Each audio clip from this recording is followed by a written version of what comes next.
మాజీ మంత్రి బాలినేని శ్రీనివాసరెడ్డి, ఒంగోలు ఎమ్మెల్యే దామచర్ల జనార్దన్ మధ్య పచ్చగడ్డి వేస్తే భగ్గుమనే పరిస్థితి నెలకొంది. ఇద్దరి నేతల మధ్య 2 దశాబ్దాలకు పైగా రాజకీయ వైరం ఉంది. బాలినేని ప్రస్తుతం జనసేనలో ఉండగా దామచర్ల టీడీపీలో ఉన్నారు. కూటమి నేతలుగా ఉన్నామనే విషయాన్ని మరచి ఇరువురు నేతలు సవాళ్లు ప్రతి సవాళ్లు విసురుకుంటున్నారు. నీ హయాంలో అవినీతి జరిగిందని అంటే కాదు, నీ హయాంలోనే జరిగిందని ఒకరిపై మరొకరు విమర్శలు చేసుకుంటున్నారు. ఇద్దరి మధ్య సవాళ్లు ప్రతి సవాళ్లు ఒంగోలు జిల్లా రాజకీయాల్లో హాట్ టాపిక్గా మారాయి. ఒంగోలులో టీడీపీ జనసేన మధ్య విభేదాలు తారాస్థాయికి చేరాయి. గత సర్కారులో చేసినట్లు రౌడీయిజం చేస్తామంటే కుదరదని బాలినేనిని ఎమ్మెల్యే దామచర్ల హెచ్చరించారు. గతంలో జరిగిన అక్రమాలపై కాణిపాకంలో ప్రమాణం చేయాలని బాలినేనికి సవాల్ విసిరారు. బార్ షాపుల సిండికేట్తో తండ్రి కొడుకులు కోట్లు దండుకున్నారని ఆరోపించారు. ఎన్డీఏ కూటమిలో బాలినేని ఉన్నారనే తాము ఇన్నాళ్లు కూడా మౌనంగా ఉన్నామని, కానీ ఆయన అమావాస్యకోసారి ఒంగోలు వచ్చి విమర్శలు చేస్తున్నారని ఎద్దేవా చేశారు. తనపై కరపత్రాలు పంపిణీ చేసింది బాలినేని అనుచరుడు మురళీయేనని, ఈ విషయం పోలీసుల విచారణలో కూడా తేలిందని స్పష్టం చేశారు. అదే తాము బాలినేనిపై కరపత్రాలు వేయాలనుకుంటే పుస్తకాలే సరిపోవని అన్నారు. బాలినేని పార్టీ మారకుండా ఉండుంటే ఈ పాటికి తండ్రి కొడుకులిద్దరినీ లోపల వేసేవారని దామచర్ల తీవ్ర వ్యాఖ్యలు చేశారు. కొందరు జనసేన ముసుగులో ఉంటూ వైసీపీ నేతల కోసం పనిచేస్తున్నారని పరోక్ష వ్యాఖ్యలు చేశారు దామచర్ల.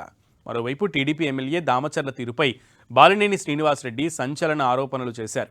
ఒంగోలు నియోజకవర్గంలో దామచర్ల అరాచకాలు పెరిగిపోయాయని ఆరోపించారు. తానే రాజు తానే మంత్రి అన్నట్లుగా వ్యవహరిస్తున్నారని అన్నారు. తమ వారిపై అన్యాయంగా కేసులు పెడుతున్నారని ఆరోపించారు.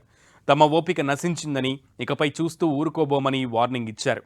తన అనుచరులపై అక్రమ కేసులు బనాయించి ఎమ్మెల్యే దామచర్ల జనార్దన్ ఇబ్బందులకు గురి చేస్తున్నారని మాజీ మంత్రి బాలినేని శ్రీనివాసరెడ్డి ఫైర్ అయ్యారు.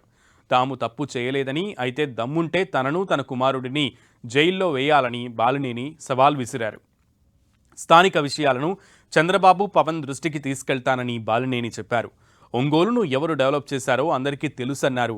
ఒంగోలులో జనసేన వల్లే దామచర్ల జనార్దన్ గెలిచారని, దమ్ముంటే రిజైన్ చేయాలని, అప్పుడు ఇద్దరం ఇండిపెండెంట్లుగా బరిలో దిగుదామని సూచించారు.